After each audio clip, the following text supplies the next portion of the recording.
Le conflit en Palestine continue, il s'accélère même avec la fin de la trêve. L'armée israélienne avance vers le sud de la bande de Gaza, poussant à l'exil 2 millions de Palestiniens et multipliant les crimes de guerre. Et dans les médias, après 2 mois de conflit, ils savent plus trop quoi raconter sans se répéter, et donc ils parlent de moins en moins de la Palestine. Vaut mieux prendre du temps pour parler des tweets de Jean-Luc Mélenchon, tellement plus productifs et dignes du journalisme français. Sauf que en 2 mois, les vrais journalistes de la presse anglophone notamment ont eu le temps de nous livrer beaucoup d'enquêtes avec leur lot de révélations. Et vu que la télévision n'en parle pas, nous on va le faire avec une sélection de 9 articles, c'est parti.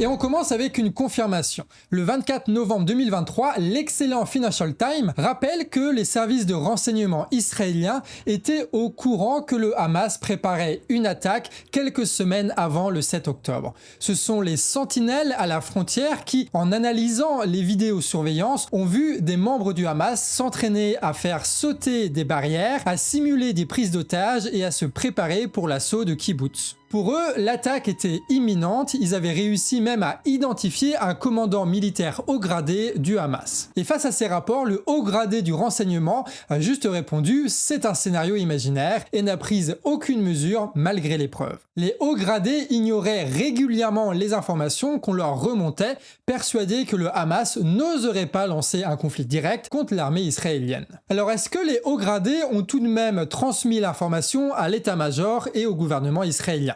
Il y a quand même des chances, surtout qu'il y a eu d'autres avertissements de la sorte, comme le gouvernement égyptien qui avait prévenu 3 jours à l'avance de l'attaque du Hamas. L'armée israélienne répète qu'ils feront des investigations nécessaires, mais seulement après la guerre. Il est donc dans l'intérêt personnel des très hauts gradés de l'état-major et du gouvernement de continuer cette guerre, et le problème, c'est eux qui décident quoi. Il y a comme un petit problème de conflit d'intérêts. Tu sais, c'est un peu comme Netanyahou, vu les sondages encore récents où son soutien populaire n'est plus que de 19% et l'ouverture récente de son procès pour corruption, il y a des chances qu'il saute dès que la guerre est terminée. Et donc, il fait durer cette guerre-là au maximum en espérant que l'opinion publique finisse par changer. Mais vu la gravité de cette erreur de renseignement alors qu'il se présente justement comme le candidat de la sécurité, c'est pas gagné. Alors évidemment, ce n'est pas le seul facteur qui explique la guerre, il y a aussi l'économie, la géopolitique, le gaz, etc.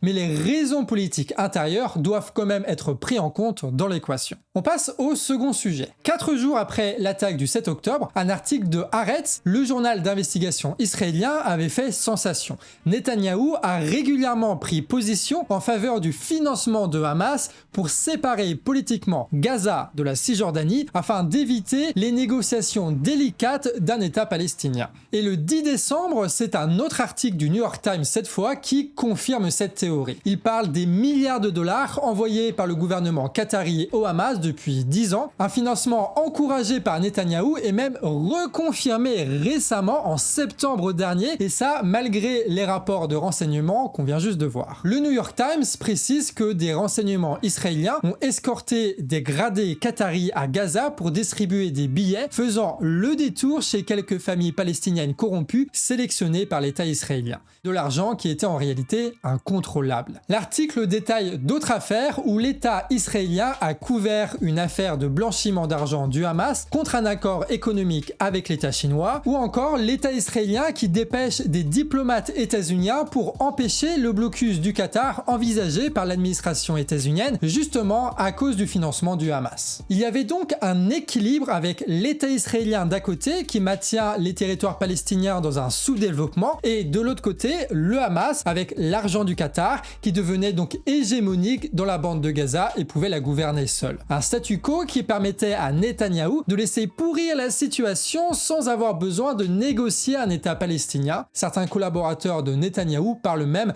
d'un financement financement du Hamas en échange d'un cessez-le-feu. Ces financements montrent à minima que le Hamas avait une utilité pour l'État israélien, ce qui contredit leur propagande de guerre qui fait du Hamas leur ennemi de toujours. En réalité, la situation est bien plus ambiguë. Et on passe à un autre article, celui du Telegram, qui relaie une enquête financière affirmant que des investisseurs au courant de l'organisation de l'attaque du Hamas ont misé de grosses sommes d'argent sur la baisse des actions d'entreprises israéliennes, ça quelques jours avant le 7 octobre. Grâce à cette opération, ils ont pu gagner plus de 100 millions de dollars. Pour le moment, on ne connaît pas les auteurs de ces paris. Cette activité irrégulière était donc un autre indice ignoré par les services de renseignement israéliens, un indice qui montrait qu'une attaque était imminente. Et puis franchement, les bourses quoi, à quoi ça sert les bourses? Les gars, ils peuvent anonymement se faire du pognon en pariant sur des guerres qu'ils organisent eux-mêmes et ça fonctionne? Non mais fermez les bourses les gars, c'est n'importe quoi. On passe maintenant sur des scandales concernant les journalistes. Vous savez peut-être que l'un des tout premiers bâtiments visés par les bombardements israéliens était la tour occupée par les médias internationaux à Gaza, respectant ainsi l'adage que la première victime d'une guerre, c'est la vérité. Cette chasse aux journalistes s'est amplifiée les semaines suivantes et aujourd'hui, au moins 58 journalistes sont morts à cause des bombes israéliennes. L'un d'entre eux, Isman Abdallah, travaillait pour l'agence de presse internationale Reuters et a été tué le 13 octobre au sud du Liban par des tirs d'obus de chars israéliens et 6 autres journalistes présents avec lui ont aussi été blessés. Reporters sans frontières avait rapidement sorti une première enquête montrant que le journaliste était clairement identifiable et que l'armée israélienne avait donc tiré délibérément sur le journaliste. Et le 7 décembre dernier, donc, Financial Times publie un nouvel article et en rajoute une couche. Human Rights Watch et Amnesty International ont mené une enquête en analysant des centaines de vidéos et d'images et sont arrivés à des résultats similaires. Ils ont pu découvrir qu'un hélicoptère israélien surveillait les journalistes depuis 40 minutes et qu'ils étaient visibles avec leur casque de presse sur la tête depuis au moins 5 tours de surveillance israélienne. Ramzi Kaiz, chercheur au Liban à Human Rights Watch, a déclaré ceci: il s'agissait d'une attaque illégale et apparemment délibérée contre un groupe très visible de journalistes. Et d'ailleurs, Human Rights Watch, je galère toujours à dire ce nom-là, Human Rights Watch, ils font un très bon boulot en ce moment sur la question en Palestine, et c'est donc l'occasion pour nous aussi de répéter qu'on a eu un mauvais jugement sur eux il y a quelques mois sur un short sur cette chaîne. Donc, mea culpa. Octobre a été le mois le plus meurtrier jamais enregistré pour les journalistes depuis que la Cour pénale internationale a commencé à collecter les données il y a 30 ans. Une affaire qui rappelle pour les connaisseurs la vidéo Collateral Murder révélée par Wikileaks où des journalistes de Reuters, encore une fois, avaient été abattus cette fois par l'armée états-unienne. La suite de l'histoire, vous la connaissez sans doute. L'armée états-unienne a poursuivi ces guerres, personne n'a été jugé et Julian Assange, le fondateur de Wikileaks, a été enfermé et torturé sans procès, il l'est toujours depuis 2010. Ouais, la corporation des journaleux, ça marche beaucoup mieux quand ça concerne des bourges de la télé genre Rutel Krief et un petit peu moins bien face à des vrais journalistes comme Assange ou Isman Abdallah. D'ailleurs, sujet suivant, on critique souvent au canard les journaleux, notamment la télévision, mais des fois ils font un bon travail et du coup on va les regarder. On a bien vu ces tunnels qui passent effectivement sous l'hôpital, ou juste à côté, ça, on ne peut pas le nier, il y a des journalistes qui sont allés dedans. En revanche, les journalistes qui sont allés dedans, on leur a parlé, nous disent que on ne voyait pas le tunnel ressortir dans l'hôpital.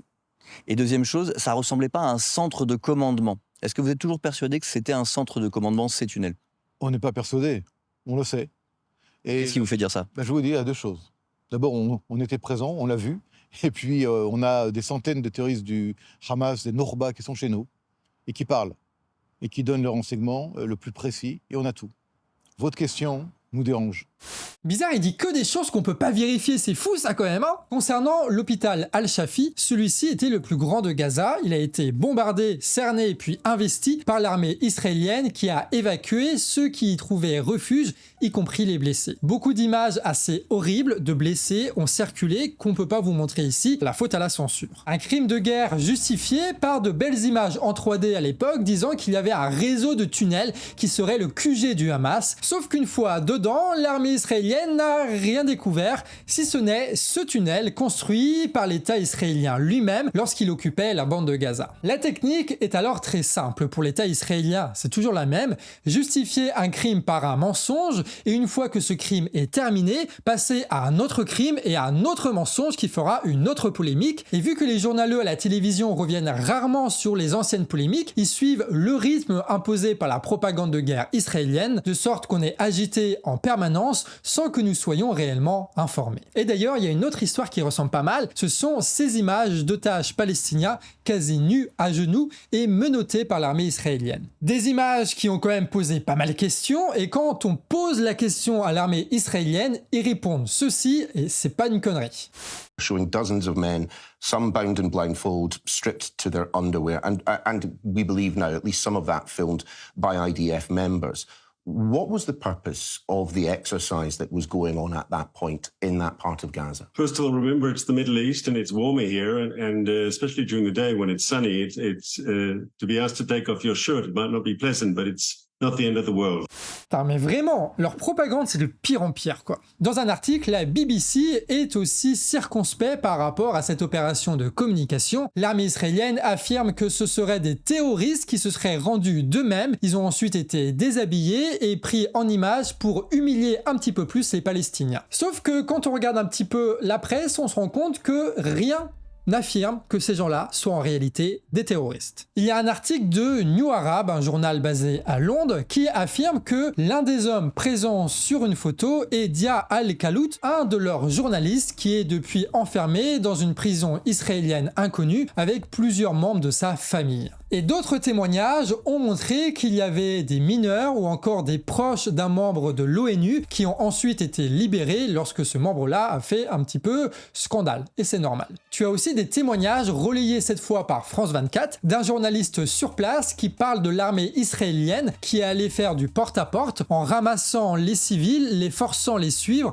à les déshabiller pour ensuite les prendre en photo. On est donc très très loin de la version officielle. On va passer maintenant à un gros article un petit peu particulier de Haaretz, encore une fois le journal d'investigation israélien qui est sorti le 4 décembre. Il est spécial parce que on va être obligé de parler de détails assez sordides de l'attaque du 7 octobre. Donc si vous ne voulez pas écouter des choses un petit peu trop violentes pour vous, n'hésitez pas à passer à la séquence suivante. Il suffit de survoler juste en bas de la barre là pour passer au chapitre suivant. Dans une précédente vidéo du Canard, on avait déjà parlé de l'affaire des 40 bébés décapités qui a été répétée partout mais qui était en réalité une fake news comme on dit. Mais là, l'article de Haaretz rentre un petit peu plus dans les détails et montre d'autres cas similaires de meurtre du Hamas qui a été exagéré par la propagande israélienne, soit en exagérant le nombre, l'âge des victimes ou alors le mode opératoire, je ne sais pas si c'est le bon terme, des différents assassinats du Hamas. Par exemple, tu as à Be'eri 9 adolescents qui ont été assassinés auprès de leurs parents, qui ont été ensuite décrits comme 9 corps d'enfants liés et brûlés dans un kibboutz. Et d'ailleurs, il y a une autre histoire qui ressemble pas mal, celle d'une femme enceinte qui avait été sauvagement assassinée. En tout cas, c'est ce qui se disait à la télévision. En réalité, quand on regarde les rapports détaillés militaires, on s'aperçoit qu'il n'y a pas eu de femme à ce moment-là assassinée qui était enceinte. Autre exemple, le président d'un organisme de secours israélien, Eli Bir, a affirmé lors d'une conférence de donateurs aux États-Unis qu'il y avait eu un bébé placé dans un four par le Hamas. Le Daily Mail avait mis un S ensuite au bébé, qui a fait que c'est devenu plusieurs bébés dans des fours, et ensuite ça a été répété partout sur les chaînes de télé, sauf que Haaretz, encore une fois, précise que seuls 2 bébés officiellement ont été assassinés par le Hamas, et aucun d'eux n'a été mis dans un four. Et le message de l'article de Haaretz, il est extrêmement simple. Il y a suffisamment eu d'horreur le 7 octobre, avec les 1200 civils assassinés par le Hamas, pour inventer des choses qui n'existent pas.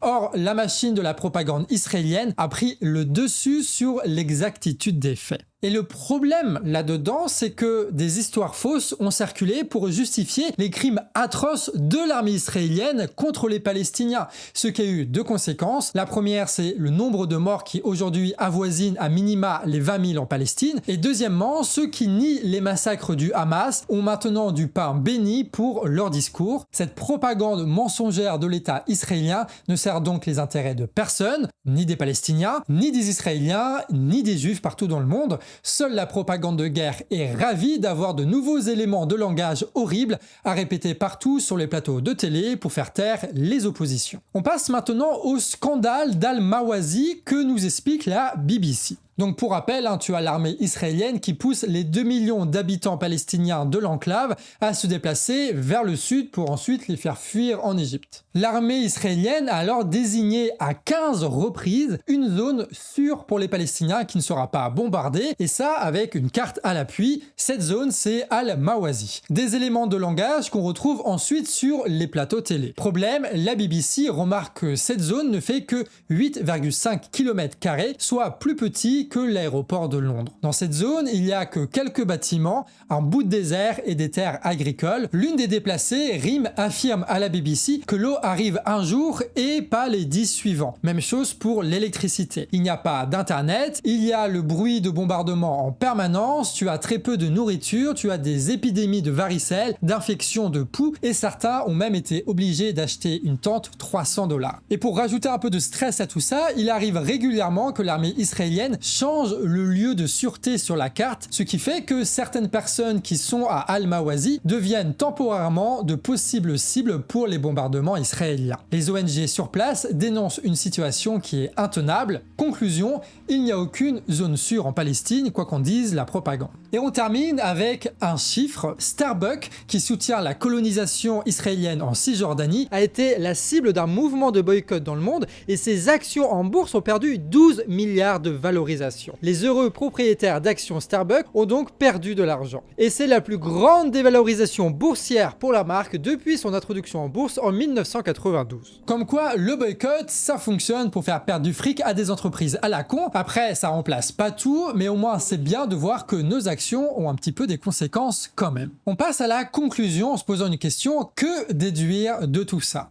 Déjà que la propagande de guerre ne s'arrête jamais. L'une des grandes forces des bourgeois, notamment en France, avec leur puissance médiatique, c'est pas qu'elle est très convaincante. Tu mets Rutel Kriev d'un côté et De Villepin de l'autre, bon, t'en as un qui est quand même plus convaincant que l'autre. L'avantage de la bourgeoisie, c'est plus dans la quantité. Elle met des Rutel Kriev partout sur tous les plateaux télé, toutes les chaînes télé, toutes les stations de radio. Alors si au début, t'as quand même une résistance qui s'organise sur internet avec les vidéos de Canard, de Daniel RH, du Média, de PDH, de Blast qui font la bagarre, tu vois, et bien sur la longueur, la propagande reprend toujours le dessus et parvient petit à petit à effacer ce sujet pour en remplacer par d'autres qui les arrangent beaucoup plus, notamment l'attaque des opposants politiques français. Ce qui fait que sur la longueur, c'est eux qui imposent leur thème et leur analyse. Et le problème, ce n'est pas celui du journalisme, parce que tu en as des journalistes qui font le travail, comme on l'a vu, chez Haaretz, chez le Financial Times, chez la BBC, au Monde aussi, qui font des articles intéressants. Il y a des gens en réalité qui font le taf pour démêler le vrai et du faux face à la propagande de guerre. Alors peut-être pas suffisamment, peut-être, mais en tout cas, ça existe. Ce qui manque en réalité, c'est d'un relais à la télévision et à la radio de gens qui, à minima, traduisent ces enquêtes et en font un résumé comme on l'a fait aujourd'hui. Et s'ils ne le font pas, c'est un choix délibéré qu'ils ont eu. C'est une volonté politique, c'est un choix éditorial. Je dirais même que c'est un choix militant qui est fait. Un choix militant de ne pas reprendre ces enquêtes et de multiplier les polémiques stériles. Alors que c'est précisément pendant les périodes de guerre qu'on a besoin de journalistes qui font le travail et qui remettent en permanence en cause le pouvoir, parce que le pouvoir empêtré dans une guerre et dans des alliances militaires mentira toujours pour satisfaire ses intérêts. Donc au moment où on a besoin d'eux, les journaleux de la télé et de la radio font le sale boulot et ça, on l'oubliera pas. Et les enquêtes dont on a parlé dans cette vidéo, elles sont absolument précieuses. Ça permet de prendre du recul, de changer de rythme et de comprendre les mécanismes de la propagande de guerre qui rendent les guerres possibles, et ça en nous imposant l'ignorance, la division, puis la lassitude et enfin l'inaction. Et je ne dis pas ça, mais alors pas du tout pour que vous vous sentiez coupable de quoi que ce soit. Je dis juste, c'est comme ça que le système fonctionne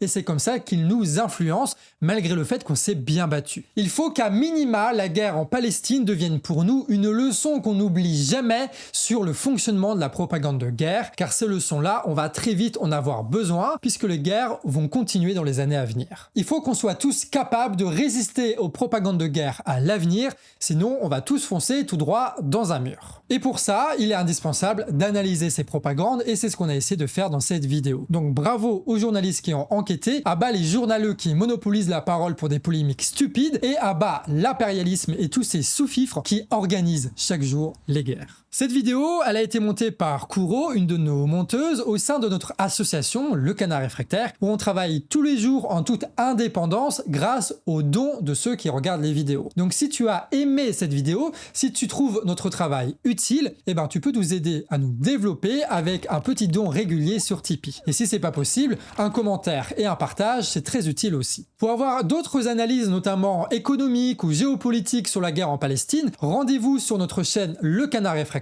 On a fait beaucoup de vidéos à ce sujet. Et pour avoir au jour le jour les informations concernant la guerre en Palestine, nous avons notre chaîne d'actualité Actu Réfractaire. Évidemment, toutes ces informations sont en description de la vidéo. Merci à tous, notamment ceux qui nous soutiennent, ceux qui nous partagent, ceux qui commentent les vidéos, qui fait un peu monter l'algorithme et tout. Merci tout le monde, c'est cool. Et on se retrouve pour de prochaines vidéos. Ciao!